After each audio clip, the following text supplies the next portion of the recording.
सवाल ये है मेरा मलूक नागर जी कि ये 69,000 शिक्षक घोटाला तो इसी सरकार में हुआ, इसी सरकार में मामला निकल कर आ रहा है। ये जो पेपर लीक होने के मामले इसी सरकार में आ रहे हैं, तो उन पर भी कुछ कहेगी सरकार या पीछे की सरकारों को लाला कर पहले बताएगी इनकी अकाउंटेबिलिटी तय करिए, हमसे बाद में पूछिएगा।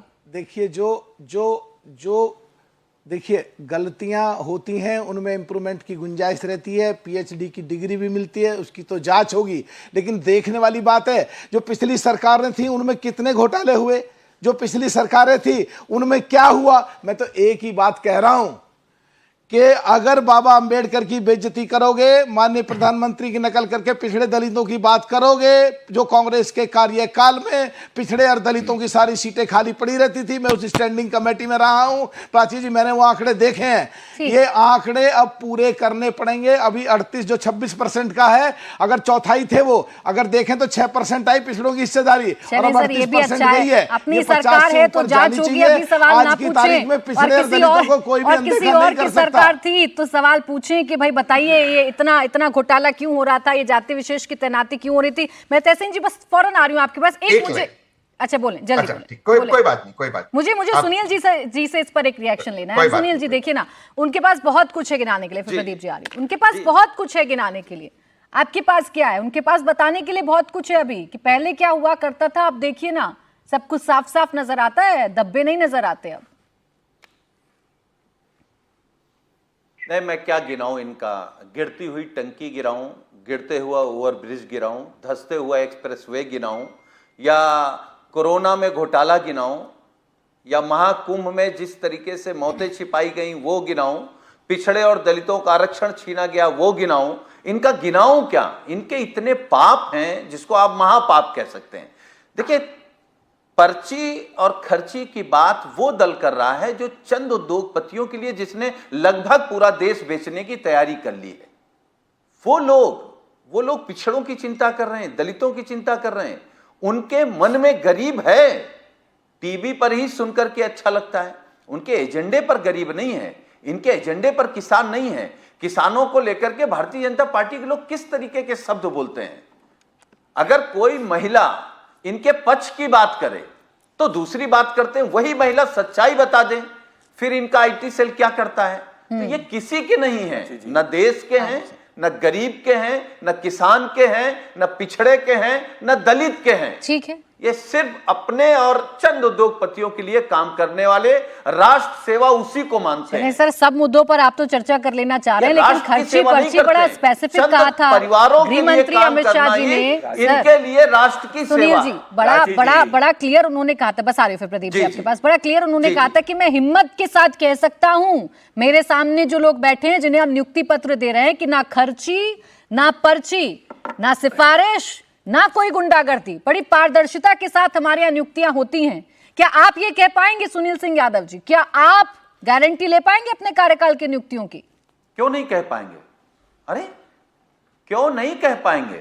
हम जो पिछला कार्यकाल है उसकी भी गारंटी लेते हैं, जो आगे आएगा उसकी भी गारंटी लेते हैं। क्यों नहीं कह पाएंगे? और जो अभी बात आई थी कि भाई अगर आप मान रहे हैं कि कुछ गलत था, तो गलत के खिलाफ क्या कार्रवाई की आपने? इसका मतलब आपका प्रोपोगंडा है, गलत नहीं है।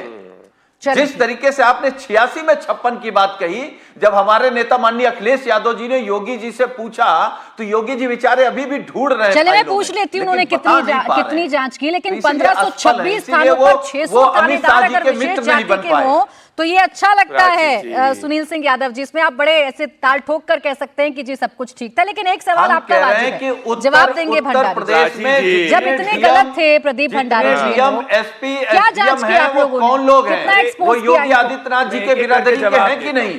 प्राची जी आप जानती है अनिल यादव को? अनिल यादव इनके समय में यूपीपीएससी के चेयरमैन थे। उनका जो खत था वो समाजवादी पार्टी के ऑफिस से गया था, ये हमेशा उसको प्रोटेक्ट कर रहे थे। फिर जाके कोर्ट से उसकी नियुक्ति को रद्द कर दिया गया। तो जिनके समय में सपा का गुंडा यूपीपीएससी का चेयरमैन बने, जो समाजवादी पार्टी का ऑफिस डिसाइड करे, वो क्या भर्तियों की बात करेगी? ये अपने आप को पिछड़ों के पक्षधारी बताते हैं। लालू प्रसाद यादव जी ने बाबा साहेब अंबेडकर जी की फोटो को उनके चरणों में रखा। क्या अखिलेश यादव ने इसका खंडन किया? क्या राहुल गांधी जो संविधान खाली किताब लेके घूमा करते हैं, क्या खंडन करा? क्या इनने कहा कि इस पार्टी के साथ वो अलायंस नहीं करेंगे? यह है इनकी असली सोच। सबसे ज्यादा ओबीसी एमपी हमारे, 60% से ज्यादा मंत्रालय के अंदर एससी एसटी ओबीसी समाज का रिप्रेजेंटेशन जो आजादी के इतिहास में कभी नहीं हुआ है, तब भी इनको नहीं दिख रहा, क्योंकि इनकी असली सोच इस फोटो से दर्शाई जाती है जब लालू प्रसाद यादव के लोग उनके चरणों में बाबा साहेब अंबेडकर जी की फोटो रखते हैं। दलितों का, पिछड़ों का, ओबीसी समाज का इतना बड़ा अपमान है। अगर इनकी नीति और नीयत साफ होती तो लालू प्रसाद यादव के खिलाफ बोलते, पर नहीं बोलेंगे ये, क्योंकि इनके अंदर घृणा है। ये एक जाति का समर्थन करते हैं और उस जाति में भी सिर्फ परिवार का समर्थन करते हैं। क्या उस जाति में अखिलेश यादव अपने अलावा किसी और को बना सकते हैं चेहरा? नहीं बुला सकते। अब मैं आता हूं आपके स्पेसिफिक क्वेश्चन पे। अरेस्ट पे कानपुर के अंदर ऑलरेडी अरेस्ट हो चुके हैं, हर अलग अलग जिले में अरेस्ट हो रहे हैं। अब हम तो कह ही रहे समाजवादी पार्टी को कि इतने लोगों को मत आगे रखो भ्रष्टाचार करने के लिए, क्योंकि ये जेल जाएंगे। परीक्षा भर्ती का स्ट्रिक्ट कानून और हम लेके आए, परंतु इनके समय तो ये कुछ करते ही नहीं थे। नहीं सर, परीक्षा भर्ती अलग बात है। मैं तो ये पूछ रही हूँ कि जो आरोप आप लगाते हैं 86 में 56, ये 1500 में से 600 दरोगा जाति विशेष के, उन पर कोई कार्रवाई की है क्या? इस मौजूदा सरकार ने एक्सपोज किया है क्या आपने उनको? तभी तो नई पूरी भर्तियां हो रही हैं, 100% करा है पूरी तरीके से। पर ये देखिए, मैं इनको एक्सपोज करता हूं। साजन जी बड़े इंडस्ट्रियलिस्ट उद्योगपतियों की बात कर रहे थे, ये रहा अखिलेश यादव जी उद्योगपतियों की वेडिंग्स के अंदर जा रहे हैं और मस्त से हंसमुख हो रहे हैं। हो ये हमारे को मतलब नहीं है, आपका पर्सनल मामला है, पर दोहरे मापदंड नहीं चलेंगे साजन जी। चले जांच बताइएगा। देखिए पीछे से कुछ और साजन जी